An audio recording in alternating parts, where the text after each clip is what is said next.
Sudah 9 bulan lamanya COVID-19 masuk ke Indonesia, masyarakat harus berdamai dan hidup bersama COVID-19 dengan berbagai kebiasaan baru. Ya, hidup sehat, disiplin menerapkan protokol kesehatan, beraktivitas secara daring, menjadi aktivitas rutin demi terbebas dari paparan COVID-19.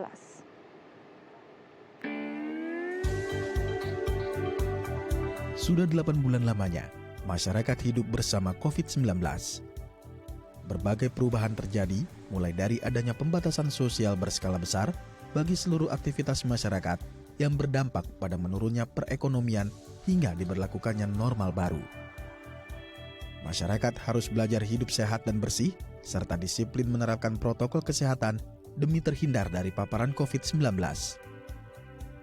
Berbagai bantuan sosial diberikan pemerintah demi memutar kembali roda perekonomian. Usaha mikro, kecil, dan menengah pun harus terus berinovasi agar mampu bertahan di tengah himpitan ekonomi. Pembatasan aktivitas masyarakat juga membuat masyarakat harus rela melakukan ibadah secara virtual. Ya, pandemi menyebabkan seluruh aktivitas masyarakat berubah dan beradaptasi dengan normal baru, berdamai hidup bersama COVID-19. Tahun 2021 membawa harapan baru bagi masyarakat Indonesia. Pemerintah mendatangkan vaksin COVID-19 yang rencananya akan didistribusikan kepada masyarakat di tahun 2021.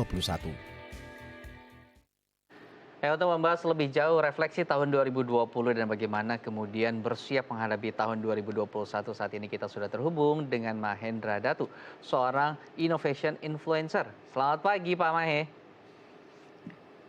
Ya, Pak Mahendra, selamat pagi. Selamat Baik. pagi. Ya. Ya, oke, audio sudah terdengar jelas sekali Pak Mahendra. Pak Mahendra, kita tahu juga tahun ini, tahun 2020 yang kemarin ya, kita bersama-sama menghadapi pandemi COVID-19. Banyak kebiasaan baru, gaya hidup baru yang kemudian harus kita adopsi. Nah, bagaimana cara kita kemudian mengambil hal-hal positif yang terjadi di tahun 2020 kemarin untuk kemudian kita bawa nih di tahun 2021 dalam menjalani kehidupan yang baru, tentunya dengan gaya hidup yang baru dan juga normal baru. Baik Mas Iman, Mbak Dika. Saya lihat 2020 ini tahun pembelajaran yang sangat serius ya. Tahun yang tidak bisa kita sia-siakan. Terlalu indah dilupakan, terlalu sedih dikenangkan, tapi kita harus belajar. Kita mungkin hanya punya waktu efektif 5-6 bulan. Ya, 5-6 bulan dalam arti kita pertengahan April lah kita baru benar-benar off. Dan kita mulai masuk kesadaran baru bahwa ada new normal itu di sekitar September. Jadi kita harus benar-benar memanfaatkan yang waktu sedikit untuk belajar. Dua hal yang saya pelajari. Pertama, kita sekarang tahu betapa rapuhnya kita. Betapa rapuhnya kita untuk mengerjakan hal-hal kembali ke manual. Ya. Teknologi sudah menyediakan kepada kita banyak hal untuk membantu kita bekerja, belajar, ya, berkehidupan sehari-hari. Ya, itu yang pertama. Yang kedua adalah kita menjadi dipercepat untuk menyesuaikan dengan globalisasi. Orang-orang yang dulu sangat anti teknologi, orang-orang yang dulu sangat anti dengan hal-hal yang sifatnya teknis, mau tidak mau sekarang harus melakukan itu. Di bisnis, ya, di manajemen, di sekolahan atau pendidikan, dan bahkan dalam kehidupan interaksi sehari-hari. Kita tidak bisa silaturahmi dengan keluarga karena pandemi ya. Jadi kita tergantung dengan teknologi untuk tetap bersilaturahmi secara online. Itulah kira-kira Mas Imam ya. Baik, jadi memang tahun 2020 tahun belajar hidup baru, belajar disiplin pada protokol kesehatan, belajar sabar, belajar ikhlas. Pak, kalau kita lihat ini impact-nya banyak sekali, bukan hanya pada sektor kesehatan saja, tapi juga ekonomi. Bahkan banyak sebagian dari kita yang kehilangan pekerjaan, 0 rupiah pendapatan. Nah, di tahun 2021 harusnya punya harapan baru. Bagaimana ya biar kita tuh bisa bangkit dan punya harapan lagi untuk memulai sesuatu yang mungkin kemarin sempat terhenti di tahun 2020. Ya. Hidup kita ini seperti ketapel tahun 2020. 2019 kita begitu optimis masuk ke 2020 dengan yes ya.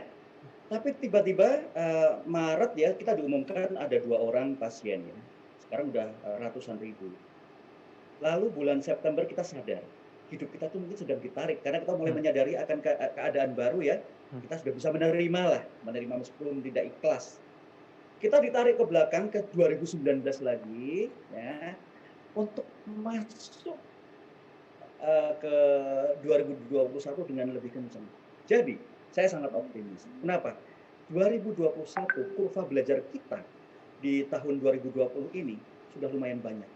Mesin kita tuh sudah menyala, sudah meraung-raung. Jadi 2021 pertama vaksin, ya. Adanya pro kontra, oke lah, ya. Karena ini batch pertama, semua pabrikan mengeluarkan batch pertama. Tapi minimal ada harapan. Lalu rupiah, ya untuk nasional ya dalam negeri, rupiah dan indeks harga saham gabungan juga bagus. Bahkan new record ya sudah 6.000 lagi. Apalagi yang kita tunggu?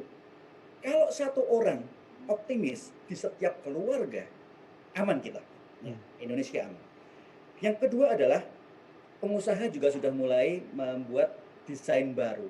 Ya, bagaimana kita survive. Efisiensi bukan satu-satunya jawaban. Betul, kita kehilangan banyak uang di 2020. Tapi 2021 kita akan memulai hal baru dengan pengalaman, bukan from zero, tapi melalui pengalaman di 2020. Apa sih yang akan kita dapatkan di 2021? Pertama, kita sudah lebih mature ya, sudah lebih matang bersahabat dengan teknologi. Yang kedua, kita sudah lebih matang bersahabat dengan masalah. Mau dihimpit kayak apapun, 2021 kita sudah punya pengalaman di 2020. Sakitnya kayak apa, sudah kita punya pengalaman. Tinggal attitude kita, ya. Teknologi mungkin salah satu jawaban, tapi jawaban lainnya adalah attitude kita menerima kenyataan bahwa kita tidak bisa kembali ke 2019. Yeah. Kita harus mengubah semuanya dengan baru. Nah, attitude ini yang agak sulit. Ya, masyarakat kita terlalu majemuk terkait dengan perubahan teknologi. Belum semua bisa menerima globalisasi. Belum semua bisa menerima bahwa kita tidak bisa berinteraksi fisik all the time. Di Amerika, beberapa perusahaan sudah mengatakan sepanjang tahun 2021 kerja dari rumah. Banyak orang tidak bisa kerja dari rumah. Di Indonesia banyak rumah itu kecil, terlalu kecil untuk kita Zoom, perebutan tempat, ya. Dan banyak orang yang tidak bisa berinteraksi secara online saja. Saya lebih enak kalau sambil ngopi-ngopi, nego bisnis sambil main golf. Nah, kita ubah. Kita bisa melakukannya dengan lebih nyaman, lebih untuk kesehatan juga melalui online. Attitude ini harus kita ubah. Kita berharap 2022 sudah mulai kelihatan interaksi fisik sudah lebih aman. Saya kira itu, Mas. Jadi harus ada penyesuaian terutama untuk sektor teknologi karena semua bidang saat ini sudah terkait ya, sudah berikatan atau bahkan berjalan beriringan dengan teknologi. Jangan sampai akhirnya kita tertinggal nanti. Nah, kemudian kan selain teknologi juga nih Pak Mahendra, ada juga gaya hidup baru yang mulai juga dihidupkan kembali oleh masyarakat, bersepeda, olahraga, lari yang sebelumnya mungkin kita abai, kemudian sekarang ada lagi gitu di penghujung tahun 2020. Bagaimana kemudian kita mentransfer itu semua supaya bisa menjadi kebiasaan yang rutin kita lakukan dari awal tahun sampai dengan akhir tahun 2021 nanti, Pak Mahendra? Bisa ya. Jadi olahraga adalah salah satu pelarian dari kebosanan. Salah satu pelarian dari kita itu stuck di rumah. Ya tentu kita tetap harus pakai prokes ya, protokol kesehatan. Tapi hal yang baik dari perubahan attitude ini adalah bahwa kita memiliki banyak pilihan di luar hanya bekerja. Ternyata sekarang quality time dengan keluarga menjadi penting. Suami istri, saya lihat kalau di kompleks saya itu suami istri dan anak bersepeda bareng-bareng, jalan pagi bareng, tentu mereka pakai prokes ya. Dan juga yang saya sangat appreciate adalah lifestyle kita itu menjadi lifestyle yang mengarah kepada kesadaran kesehatan. Tahun ini ya, tahun lalu udah tahun lalu ya, pertengahan tahun 2020 ada survei dari salah satu KAP besar lah mengatakan bahwa kedepannya hanya ada 3 perusahaan, jenis perusahaan ya, bukan 3 perusahaan yang akan survive. Pertama adalah internet company, ya karena dia adalah backbone untuk semua aplikasi yang ada di dunia ini. Yang kedua adalah Medicare atau healthcare, semua aplikasi, semua teknologi, semua interface yang berkaitan dengan kesehatan itu akan sangat laku. Yang ketiga adalah edutech atau education technology. Jadi sekarang kita bisa melihat semua hal yang tentang kehidupan kita dilipat dalam aplikasi. Nah, saya ingin yang bahas yang kedua tentang Medicare. Sekarang ini dengan adanya pandemi, orang rajin melihat aplikasi-aplikasi kesehatan. Ya, apakah yang gratis, apakah yang berbayar, bahkan orang rela berbayar. Kita lihat dari nilai evaluasi pasar perusahaan-perusahaan startup yang berkaitan dengan kesehatan. Orang menjadi sadar bahwa kesehatan itu adalah health is a new wealth, adalah aset. bukan soal tabungan atau liquid cash, tapi kesehatan juga. Karena siapapun bisa kena COVID. Siapapun bisa, mau kaya, mau miskin ya. Dan kita juga melihat kesadaran akan itu ditularkan di dalam keluarga. Orang tua mulai menasihati anak-anaknya harus pakai prokes, tetangga menasihati tetangganya yang lain. Jadi hal-hal yang berputar di WhatsApp group atau di sosial media adalah sharing tentang kesehatan. Itu bagus ya. Jadi ada kesadaran bahwa negara ini nasional, kepentingan nasional itu harus ditopang dengan kesehatan masyarakat. Itu saya kira yang akan gaya hidup yang berikutnya ya, kesehatan. Yang berikutnya juga tentang gaya hidup tentang belajar. Saya mendapatkan banyak di sosial media saya dengan teman-teman yang menceritakan sudah dapat sertifikasi. Ada yang dari Coursera, Udemy ya. Oh ternyata orang sekarang belajar. Saatnya mengasah gergaji ya kalau dalam Stephen Covey itu. Yang terakhir adalah mengasah gergaji. Itu inilah saatnya. Jadi kalau pandemi, kita ada waktu kurang lebih 5-6 bulan yang kosong, bilang kita nggak tahu apa-apa. Kalau kita tidak mendapatkan apapun, rugi kita. Ya. Saya sendiri sudah menulis beberapa artikel, kemudian juga belajar dari online, ya ternyata itu sadar kita bahwa kita tuh sebenarnya bodoh banget kita itu. Kesempatan ada dan gratis. Saya kira itu ya gaya hidup yang bisa kita proyeksikan di tahun ini.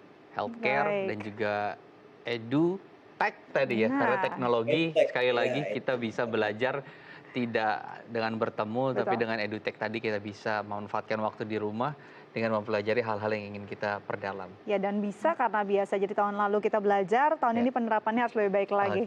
Pak Mahendra terima kasih banyak telah berbagi bersama kami di Halo Indonesia. Tetap jaga kesehatan, salam untuk keluarga di rumah dan selamat kembali beraktivitas. Terima kasih ya. Ya pemirsa, usai jeda kita akan berbincang tentang pasarkan produk usaha lewat pojok UMKM. Tetap bersama kami di Halo Indonesia.